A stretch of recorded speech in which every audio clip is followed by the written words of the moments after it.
Welcome to episode 69 of the Valley Sports Talk podcast. On today's episode, Brandon is back in the usual spot he's always in. And Had to bring it back. but yeah, on back again for another weekly Valley Sports Talk. Today on the agenda, we're going to talk about the NHL Finals as we have our matchup. It is the Vegas Golden Knights taking on the Florida Panthers. We will have a brand new Stanley Cup winner, which is pretty exciting and good for the league, I think. After that, the Leafs finally hired a new GM. Um, we'll get Brand's thoughts on that as well as my thoughts on it. And then at the end, I think we'll touch a bit about the NBA Finals as we have the matchup for that too. It's going to be the Nuggets versus the 8-seeded Heat. So yeah, we'll jump right into it. We have Vegas taking on Florida.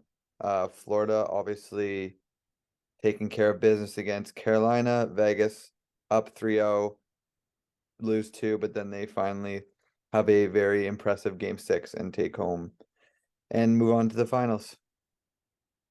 Yeah, I think this is going to be a pretty close series. I feel like they're obviously seeding wise they weren't in the regular season, but in the playoffs, I feel like they've been pretty similar teams. They both got hot goalies in Bobrovsky and Hill. Uh, they're not letting up a lot of goals. The defense are playing strong on both sides, and they're getting both teams are getting a lot of depth scoring, which I mean, I guess you have to get this far, but um, they're not top heavy. It's a full team effort from both teams. Vegas has really used the bully card in these playoffs, just as Florida has. So it should be some high intensity hockey going out there, and I think it's going to be a tight series. Yeah, I feel like both these teams are sort of play an open style of hockey. Like they don't really close down either on either end. They're both sort of like a free flowing team where they take their chances when they have them. So I feel like it's not going to be a very boring series. I feel like it'll be a very open and fast hockey series. Um, Yeah, like you said, you both got hot goalies. You got to remember, Aiden, both these goalies that are playing in the NHL final and the Stanley Cup final right now didn't start the playoffs in net for these teams. They were both backups. Aiden Hill was started the year as the Vegas's fourth goalie, and now he's brought them to a Stanley Cup final. Like you said, they're both playing hot.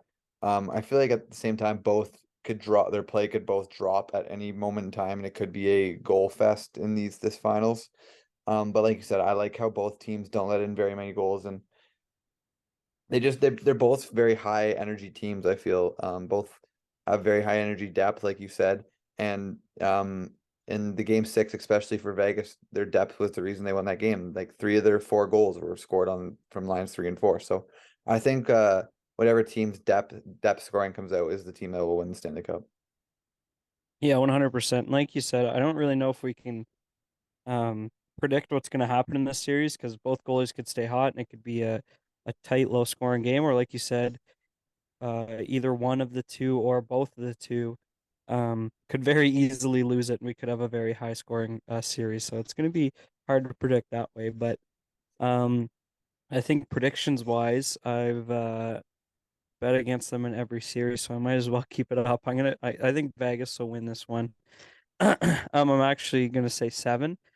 I think the reason I think Vegas is I do think that layover is going to kind of hurt Florida, where they have like 11 days off or something like that. I feel like Florida is playing with they're in such a little mojo right now. I mean, they're uh 11-1 since being down 3-1 against Boston. So I bet you if you asked them, they would have liked to play 2 days after they beat Carolina, but that's just the way it goes sometimes. And Vegas, although it went six,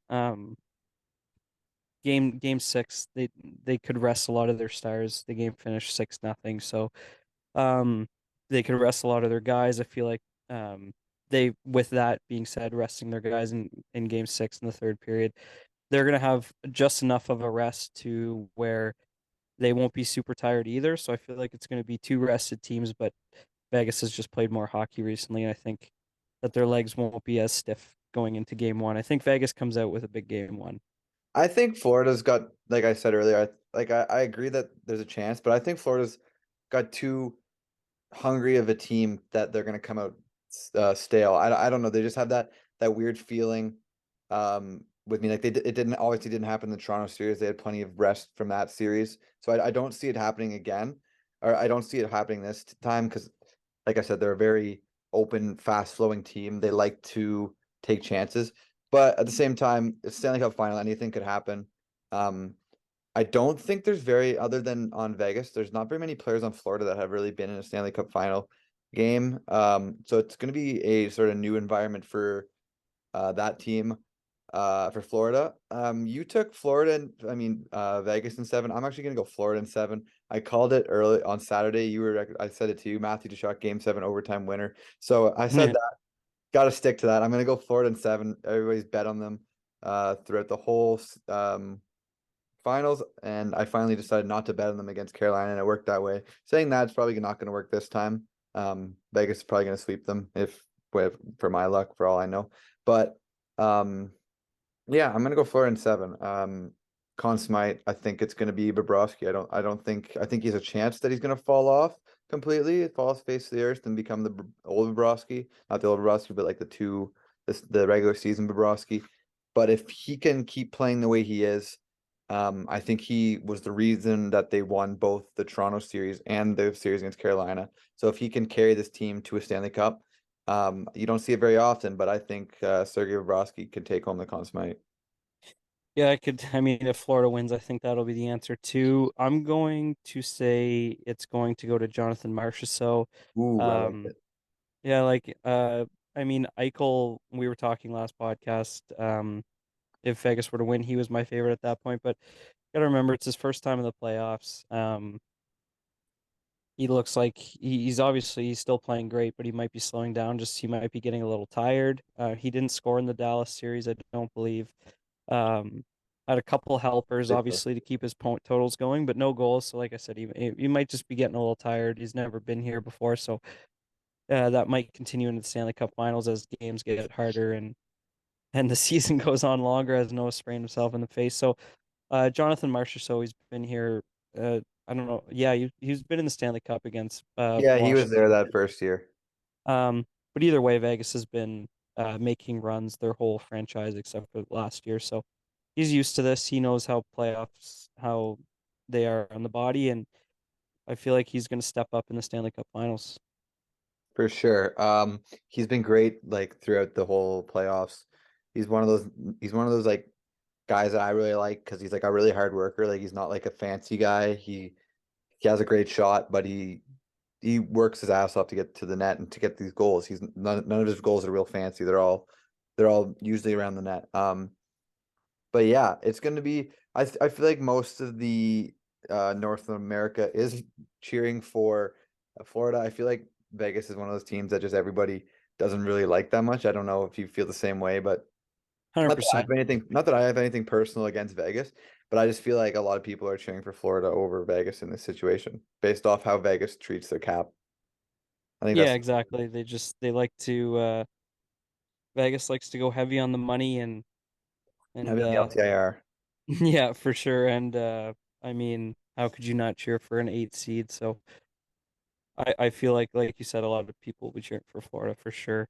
But either way, like people are saying this is bad for TV ratings. I don't know how you could say that. Like it's the Stanley I don't Cup think it's going to Finals. be real. I don't think it's necessarily bad for TV ratings. I actually think it's maybe TV, but it's good for the league. They're gonna have a first time Stanley Cup champion, which I feel like I know it's not a Canadian team winning it. Obviously, the Canadian media is a massive part of the NHL, but like neither of these teams have won a Stanley Cup. I know Vegas has only been in the NHL for 6 years. Florida's been in since the 90s, but I feel like having a brand new team win the cup and not having, Tampa the last 2 years or even the Penguins. I hate to say the Penguins not winning the Stanley Cup, but like that we're getting a new team winning the cup, and I think that's a really good thing for the league. That's what I was gonna say too. That's Sorry, what I sorry, was I cut thinking. you off there. No, no, it's all good. Like I said, yeah, Canadian team's not winning, but we're crazy. We love hockey. Like Canadians are gonna be watching regardless who's in the Stanley Cup Finals. Um, and yeah, a new Stanley Cup winner is super exciting. I think it, like you said, it only does good things for the league and people out there that are saying this is bad for not so much the league, but TV ratings and stuff. I think they're kind of crazy, and I don't even know why you'd care because you're watching and you're not the one making money. Um, if people watch or not, that's the league, so it doesn't really matter to you. So who cares?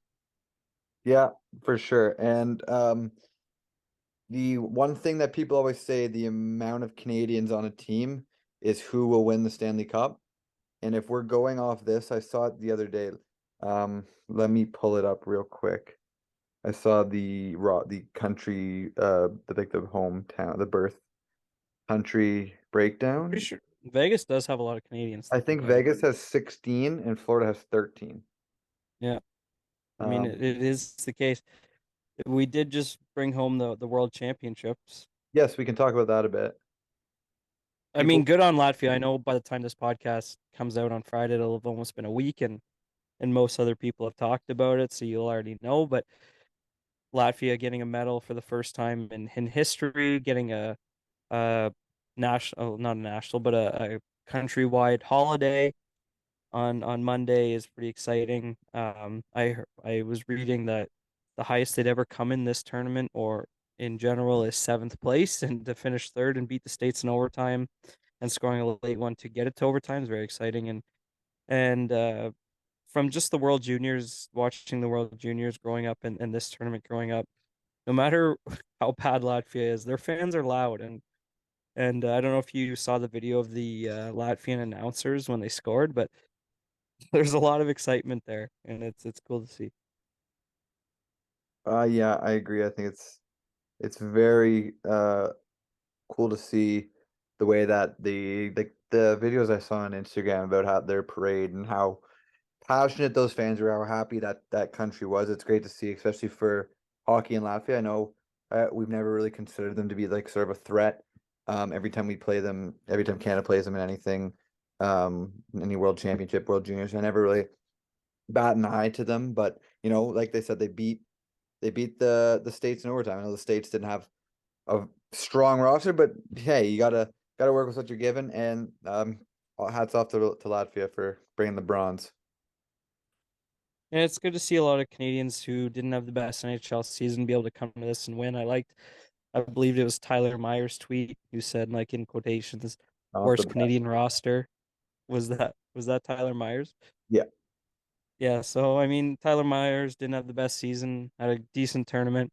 Same with people like Sammy Blay, and there was quite a few members on that team who didn't have the best season. That's kind of why they're in this tournament, because they're not still playing hockey, but good to see them win a gold and end their hockey season on a high, I guess.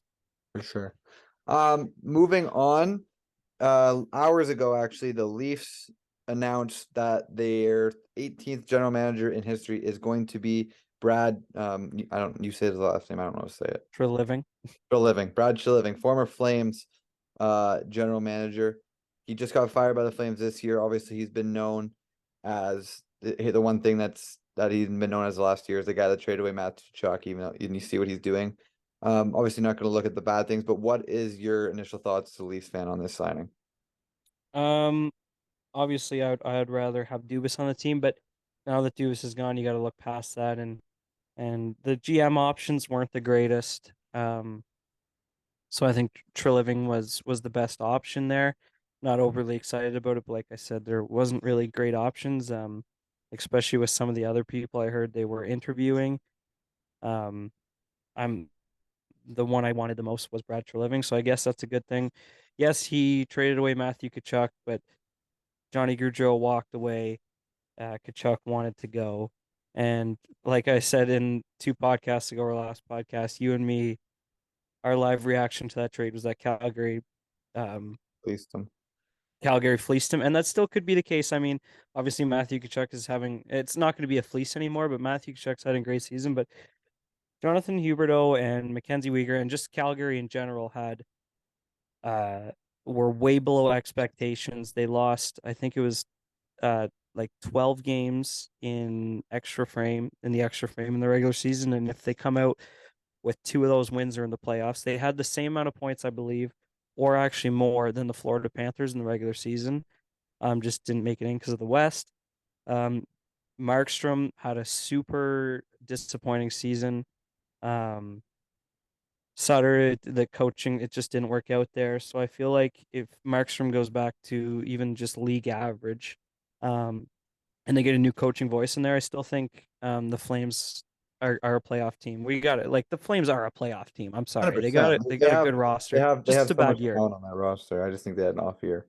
Yeah, so exactly. Like people like Huberto and Mackenzie Weegar and stuff like that, they're gonna have better seasons. So I'm not given to give Treliving harp that other people are. And I mean it's kind of a good thing. Like you look at Treliving's last year as a general manager in the Flames, Johnny Gaudreau, their best player, goes into the season unsigned, just like what Matthews is going to be. No trade clause, no sign, and lets him walk, and he walks for free.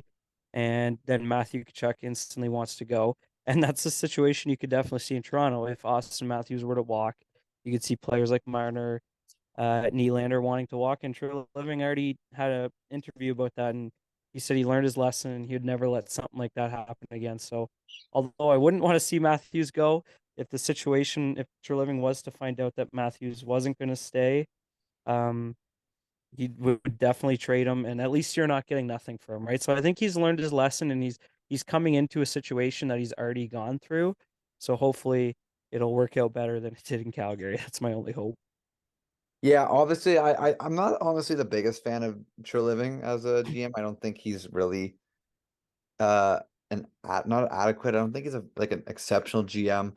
There's a lot of sort of he's one of those guys that will sign an older player to a long contract. Like you see the sort of the mess he got himself into in Calgary, which he actually has got out of. He's got Huberto signed till he's 38. He's got Kadri till he's 36. He's got Lindholm, or he's got what's his name? Um I will come to you, but Markstrom till he's 36. He has that one Is it somebody on the Flames? yeah, it's Michael Backlund. Michael Giampani? Backlund's no Backlund. Backlund signed Oh, till he's like 37, but he's already like 35 anyways. Um, that's one thing that scares me. Like I could t see him giving like an aging player on Toronto a contract because he doesn't have any leverage, for example. Um, the one thing that also scares me that he doesn't come with very much success either. People have said that Dubas won one series in 5 years. Well, Brad Treliving only won two series in 9 years as a Flames general manager. So that is kind of worrisome for me. I'm not a Leafs fan, but it's just worrisome for me. I do like the fact that they didn't bring in a brand new GM. I think this Toronto team is in need for somebody that doesn't have to learn as they go. Like I know an assistant GM sort of is in talks with GMs as their job, but I just feel like knowing the position is a good thing for the Leafs. Bringing in Treliving, although I'm not the biggest fan of it, I do think that there are some good parts that you can look for this signing. yeah, that's kind of the part that worries me too. I've heard about that too, all the old signings he's made. But fortunately for Toronto, I guess Toronto doesn't have the money for him to do that this Very year. true. And I think if things don't go right this year, it won't matter if he's signing old people along contracts because Toronto could be very bad very quick if things don't go right this year. But yeah, I'm in total agreement with you. Like as a Leafs fan, I'm not overly thrilled about it. Like I said at the beginning, options weren't great, and he's just kind of the best one out of the bunch. So Yeah, even it is even what it is, on I guess. even on Twitter, I'm seeing a lot of people that a lot of Leafs fans aren't really the happiest with this signing. So it seems like it's sort of a one feeling. At least all these fans are feeling the same thing. Either some are like, okay, just please, they're like, okay, like what else do you do? And then there's some that are like, yeah, this is terrible. Um, but yeah, what can you do? They still have a good roster. Um, and hey, just gotta hope that Tree Living puts the pieces in place. Yeah, the one thing I do like about it as a Leafs fan standpoint is they did it quick. Um, Yes, I haven't. It hasn't been 44 days like Pittsburgh. exactly. So, I mean, we're shooting this on May 31st. So, obviously the draft is in like 2 28 weeks. days. The But the Leafs, you'd like to have all your situations, your Matthews, that's not going to happen. But ideally, your Matthews, your Marner, your Nylander situations would be figured out by the draft. But if not, at least he has basically 1 full month. He has till July 1st. So he's got 1 full month Get to himself kind of figure out the direction of this team. for sure. Yeah, I guess we can talk about the Duba situation real quick, but it seems like Pittsburgh's just waiting on him to make his decision. And I feel like not that there's Pittsburgh's the only other GM occupancy right now, like the only vacancy, I should say, not occupancy, vacancy. Um, so I feel like they could wait all day, but like you just said, the draft's in 28 days, and this Pittsburgh team is an aging roster that only has maybe 1 to 2 years to compete. So I feel like not waiting on Dubas, but like obviously I want Dubas, but waiting on Dubas might come back to bite them is what I'm starting to feel like. Yeah, see, I don't know. I was kind of thinking it could possibly be the other way around. Like I've heard things that he's like looking at Ottawa as well, which I think is super disrespectful to the GM in Ottawa because he's done a great job with this roster. They're young, they're good, they're going to be good very shortly, and from the spot they were at, um, he's done a great job, and I don't see why they would fire him, and that's the only way Dubas could get there. So, I mean, Pittsburgh sent the offer. Uh, like it's all but signed, and I feel like if Dubas waits much longer, Pittsburgh might look elsewhere just because they have to, and if they look elsewhere and Ottawa doesn't fire their GM, he could be left jobless. Dubas might be jobless. Yeah. Yeah, I definitely see that, but I just feel like they got not like the Dubas standpoint, but like the Pittsburgh standpoint, I feel like you got to sort of get the train on the tracks rolling for the off season because I feel like this is one of the more important off seasons in Penguins history, in Sidney Crosby, Evgeny Malkin, and Chris Letang Penguins 10-year history. Yeah, I feel like it's getting blown out of proportion a little bit. Like, for all we know, by the time this podcast is released, Dubas could already be the general manager and president of the Pittsburgh Penguins. Um, and I believe it's like a 99% chance he will be. At least by the time our next podcast comes out, Kyle Dubas will be the general manager of the Pittsburgh Penguins. It's just Oh, it is what it is. very bold. Yeah, there was a bunch of reports yesterday that like there's like one source has it that Dubas has finalized it, and then there's a lot of like, oh, like it's yeah, yada yada yada. So I don't know what to believe anymore. I'll believe it whenever like a somebody a reputable source friggin' puts it out. You know it's going to be finalized probably like 5 minutes after we finish recording. Oh, I would not shock me whatsoever if all of a sudden it pops up the second I hit done recording. Yeah, for sure. Anyways, we don't talk very much NBA because I know Brandon watches a bit, but I don't really watch NBA that much anymore. It's kind of boring in my opinion to watch. I can't just sit there and watch a full NBA game. But the NBA Finals, we have the Denver Nuggets and the Miami Heat. The Miami Heat were a play-in team. They were one loss away from being a lottery team. And now they find themselves in the NBA Finals. Make your predictions? I know you watched a bit of like the Celtics Heat series, so give me your thoughts, predictions, analysis. Um, it's boring. I know I picked Vegas to beat Florida, aka Denver. in Miami. Um, but I'm also going to pick Denver to beat Miami. So I think both 8 seed Florida teams will lose in the finals. Um, Miami's just got. I mean, I know he didn't win MVP, but I mean Denver. Sorry, Denver's got the best player in the NBA in Jokic. Um, and what Miami's done has been incredible. It's been fun to watch.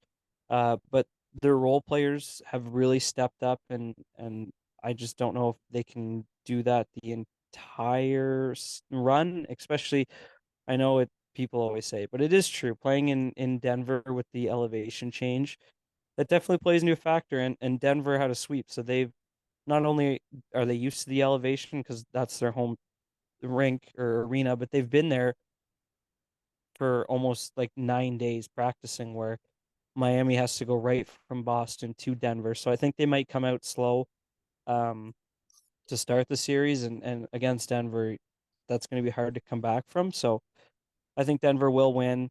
I really like Denver's supporting cast. Aaron Gordon's been great. KCP's been great. Michael Porter Jr.'s been good. Jamal Murray's been amazing. It just True. shows that off the injury, he is one of the best point guards in this league. Um, and that pick and roll between Murray and Jokic is hard to stop. So Bam's crucial in this series for sure for Miami to have any shot at this one.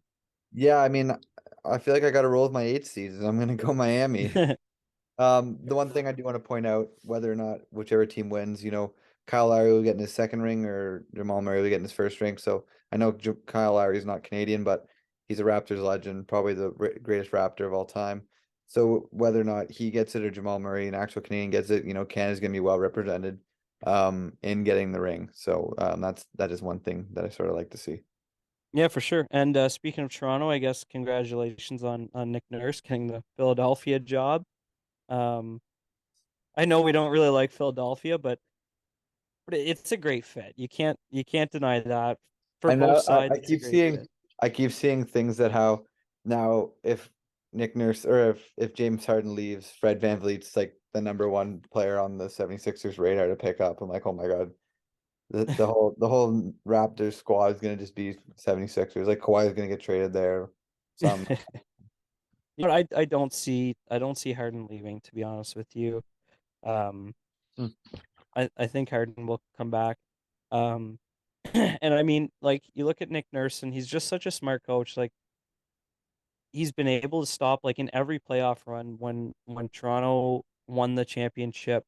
Um, they kept Embiid pretty quiet. They kept Giannis pretty quiet. Even last year when Toronto played Philly in the first round, they kept Embiid pretty quiet. Um, I mean, like Nick Nurse is really good at not just stopping all stars, but bigs in particular.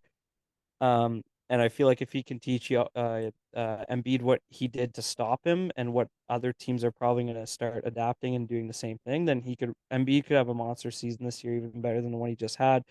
And if you look at Nick Nurse, like whether it's Chris Boucher or Kem Birch or Jakob Pertl or Marc Gasol or like Thaddeus Young, none of those names seem very appealing. But Nick Nurse has made all of those bigs really good at their job, like and get starting minutes on a Toronto Raptors team that wasn't terrible.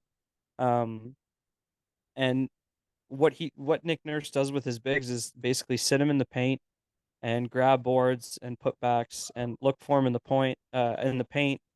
And I feel like Embiid can sometimes hover around the 3-point line, and if Nick Nurse can kind of change Embiid's game to be like the ones he had in Toronto, Embiid could be uh not a not an MVP where people say it should have been Jokic. It could be an MVP where it's like, yeah, he's he's the MVP. yeah, yeah, totally. Yeah, I feel like Nick Nurse is just a really different seeing head coach. Like he sees the game differently than most other people see it or coaches see it. And obviously sad to see him go against a Raptors rival.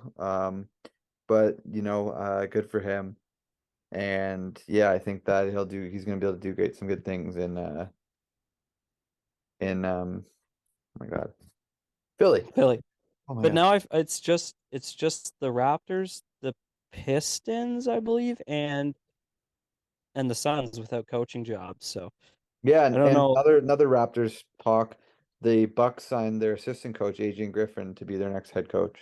I saw that. Speaking of that, I know we're going all over the place, but the Washington Capitals signed Leafs former Leafs coach. assistant head coach as well. And I know we're just talking about basketball, but I mean, I guess yeah, we'll keep it on basketball. So yeah, I mean, and yeah, so good for Nick Nurse. Another thing on Nick Nurse, he's been pretty good at developing players. Like when you look at the championship team, Fred VanVleet and Pascal Siakam were both young and coming off the bench, and he turned them both into No, all Siakam was stars. starting that year. Did Siakam start that year? Yeah, Siakam was starting. That's the year he won most improved. Okay, well, either way, they were both young and didn't have the roles they have now. Yeah, they weren't the And player they weren't the players they are now. yeah, exactly. And when you look at Philly, like especially with the East shaping out the way it is, like Boston's still going to be good, but Who But knows? like Boston might Milwaukee, blow up their roster. Not blow it up, but like Jalen Brown could be expendable. We don't know. yeah, Jalen Brown could be expendable. Brooke Lopez is a free agent, and Chris Middleton as a player option. Like the East could open up, and I mean, Nick Nurse is known at being good at developing players. And you look out at the West, the team that's in the finals, and like the most heavily favored team in the finals history, I believe. Like they're 8-point favorites. They play tomorrow night at the time of recording.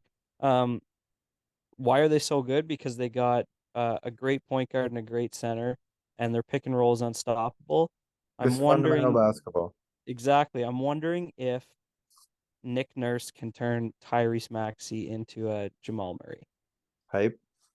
Yeah, Actually, he's like an explosive point guard. Murray's sort of like a more guy, but yeah, I could see how Nick Nurse could find a way to figure that out.